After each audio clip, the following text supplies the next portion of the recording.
Silakan Pak Margarito, waktunya untuk paparan sekitar 15 menit, nanti tanya jawab 10 menit. Terima kasih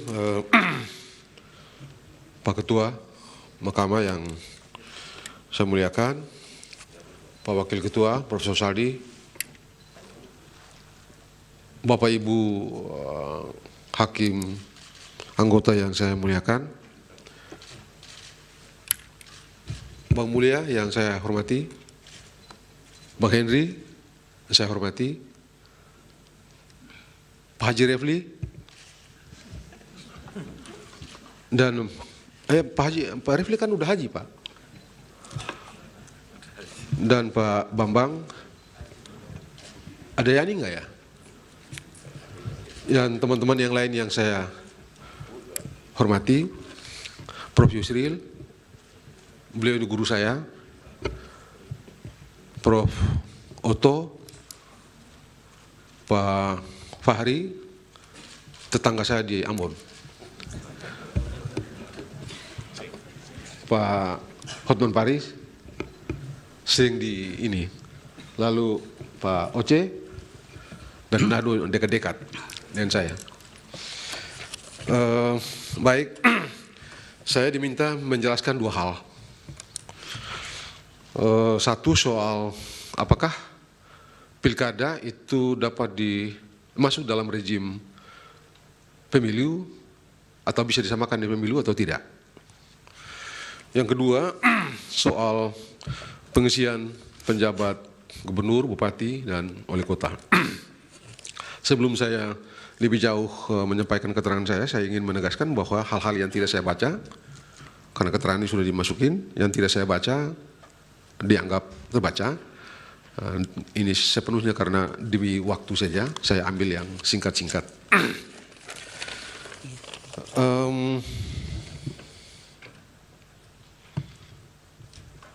Saya ingin mulai dengan penegasan bahwa di putusan Mahkamah Konstitusi yang paling terakhir, di putusan 85 tahun 2022 pada satu bagian pertimbangan,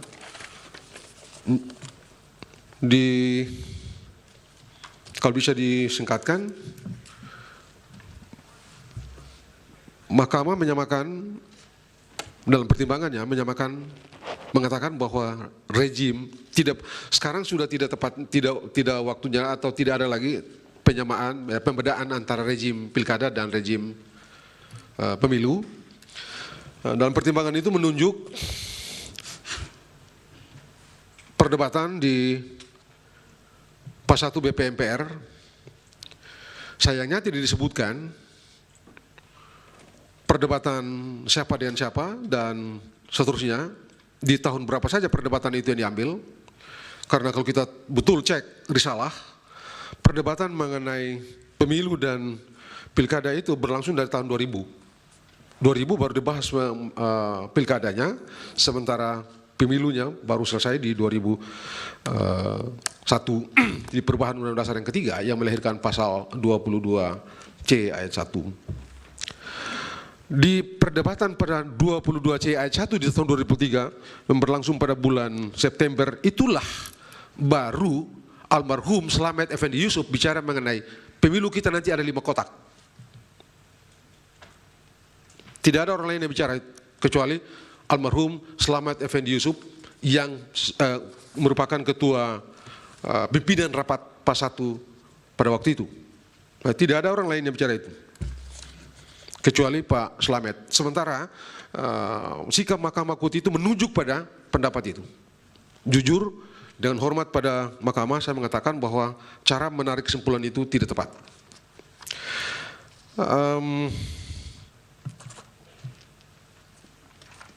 Lalu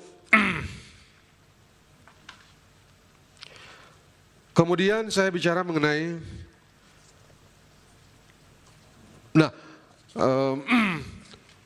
kemudian mengenai Mahkamah punya wewenang memutus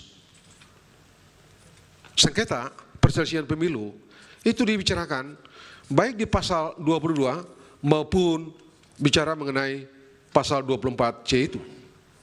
Sementara sekali lagi di putusan mahkamah yang ditunjuk sebagai dasar untuk menyamakan pemilu dan pilkada, sekali lagi cuman pendapat yang sekali lagi mengambil pendapat Pak Slamet Effendi Yusuf. Yang mulia, berdasarkan argumentasi yang sudah saya sampaikan tadi dan teks pasal 22, saya berpendapat pemilu, pilkada tidak dapat disamakan dengan pemilu dengan konsekuensi mahkamah tidak bisa menyamakan,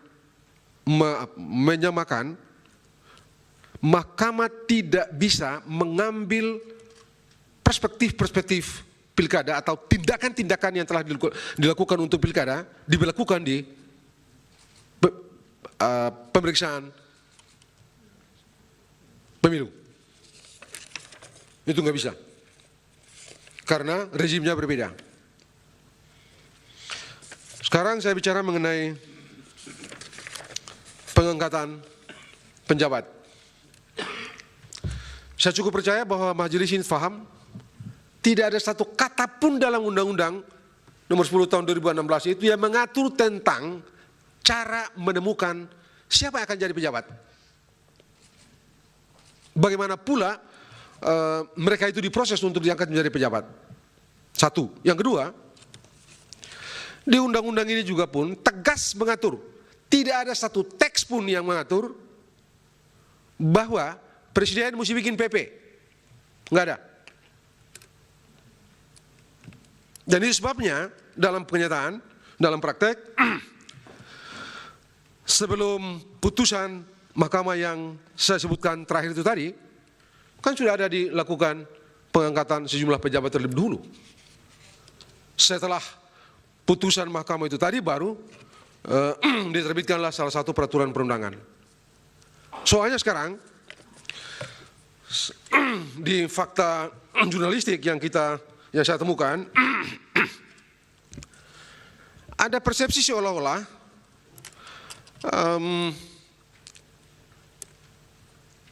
pengangkatan penjabat-penjabat itu tidak sah karena tidak ada peraturan pemerintah.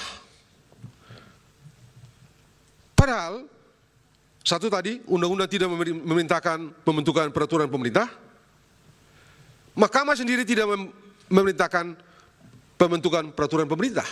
Yang mahkamah nyatakan itu pun dalam pertimbangan peraturan perundangan. Jadi sejak kapan peraturan perundangan itu sama dengan atau hanya menunjuk peraturan pemerintah? Konsekuensinya, saya berpendapat secara hukum sah. Presiden misalnya terbitkan PP misalnya, kalau dia mau, atau Perpres, kalau dia tidak terbitkan itu, apa yang dilakukan sekarang ini, saya berpendapat sah, yaitu peraturan Menteri Dalam Negeri nomor 4 tahun 2023 sebagai dasar untuk memproses pengangkatan penjabat gubernur, bupati, dan wali kota. Apa mana hukum dari peraturan itu? Saya menyatakan, saya berpendapat bahwa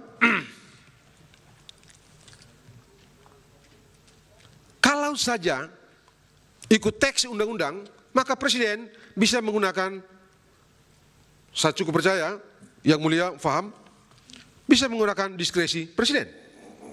Bisa menggunakan doktrin implied power atau implied authority untuk mengangkat